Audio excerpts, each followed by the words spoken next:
A couple who tried to claim compensation for food poisoning on holiday were caught out when they posted images boasting about their break on social media. Leon Roberts, 38, and mother of two Jade Mizoka, 27, claims some £3,000 in damages after their week's holiday in the resort of Belek. The pair have now been warned they face another break, this time behind bars, in a bid to send a message out to others amid a tsunami of false compensation claims. The government plans to clamp down on bogus holiday sickness claims, which are causing the cost of package holidays to soar. There was a 500% increase in holiday sickness claims between 2013 and 2016. According to the Association of British Travel Agents (ABTA), bogus claims are thought to be costing the travel industry up to £240 million, pushing up holiday prices. The problem has been fueled by touts working in European resorts who urge holidaymakers to make bogus claims. The upsurge of claims in Britain is not seen in other European countries, raising suspicions over the scale of bogus claims and damaging our reputation overseas.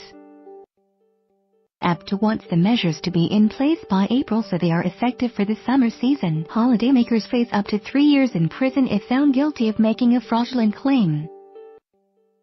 Just days after returning home in July 2015, the bodybuilders uploaded 79 photos on Facebook boasting about their sunshine holiday, showing them guzzling drinks and dining on steak and chips and sushi. 10 months later, in April 2016, the couple, who both live in Derby and have a child together, filed a claim for around £3,000 damages, alleging they had suffered illness and their documents included a doctor's report. TUI launched an investigation with the resort but could find nothing to support the allegations. The holiday firm said the claim could have cost them £50,000 had the pair not been caught out.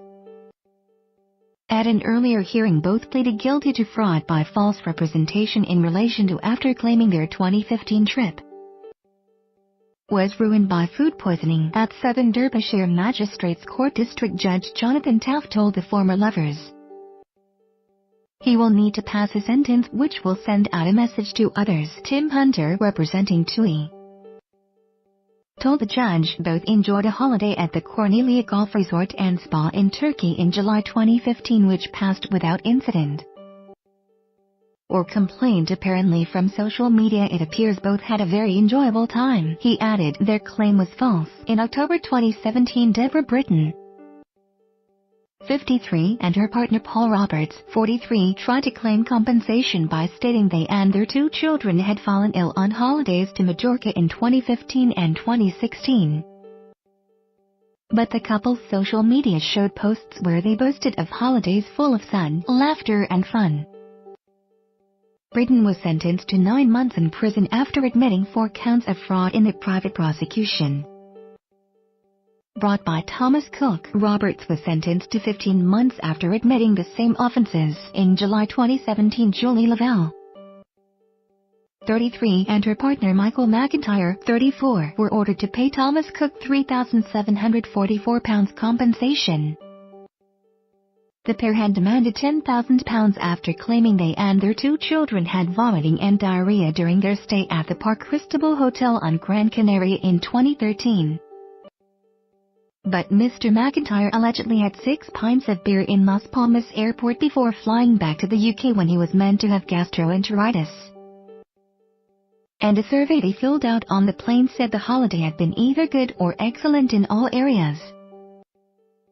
They also did not mention their condition to hotel staff or tour representatives. The couple were taken to County Court in Liverpool where Thomas Cook secured its first victory in its campaign against sickness claims. Nicola Hunter, representing part-time worker Mizoka, said she became involved in the scam after speaking with a colleague.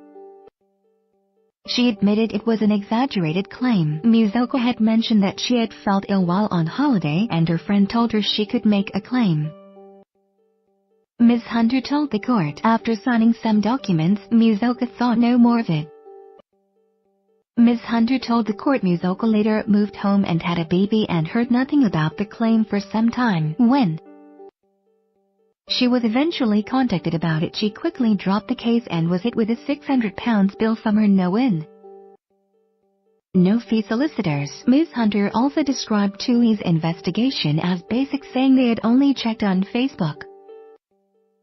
He added, "That is in the forefront of my mind. It would be flying in the face of common sense to think this is an isolated incident. It is a very real problem for the holiday companies. The costs are inevitably passed on to genuine people, while others who do suffer illness on their holidays have their claims met with skepticism. This offense is outside the sentencing guidelines because it encourages a tsunami of false claims. All options are open at this stage, and this is a serious case, and it may be that a custodial sentence will follow to show the importance of your wrongdoing." 1 in 5 Britons, 19%, or around 9.5 million people, have been approached about making a compensation claim for holiday sickness. According to a recent survey, travel trade organization APTA, which commissioned the poll, warned that claims management firms are cold calling millions of people, urging them to make false claims. This is despite sickness reports in resorts remaining stable and travelers from other countries not experiencing the same issues. APTA found the most common way people are being contacted by claims management companies is over the phone, 14%, followed by text message, 7%, and email, 7%. Others were approached on social media, 3%, or in person, 2%. Including at airports. The survey of 2,029 adults revealed that more than two-thirds, 70%, are unaware that making a false claim could result in a prison sentence in the UK or abroad. APTA Chief Executive Mark Denzer said unscrupulous claims management companies are encouraging people to make a false sickness claim, which could land them with a large fine or even a prison sentence. False claims don't just make UK holidaymakers vulnerable to serious penalties, they're also costing travel companies and hotel owners tens of millions of pounds and tarnishing the reputation of the British abroad.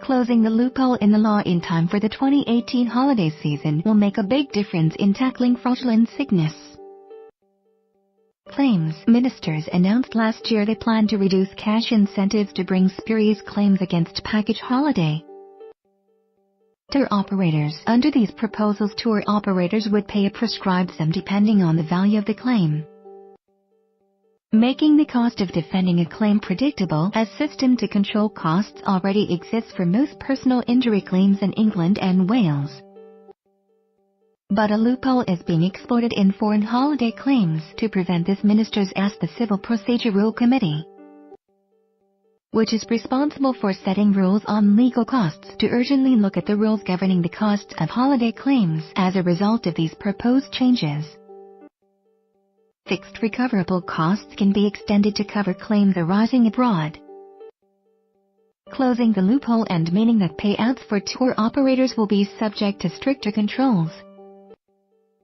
The vast majority of holidaymakers will not make false claims, and those with genuine claims will still be able to claim damages. But these changes will crack down on those who do make bogus claims and help stop the price of package holidays soaring for the honest majority. The government will also be bringing forward proposals to tackle the continuing high number and cost of whiplash claims via the Civil Liability Bill.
the freaks at?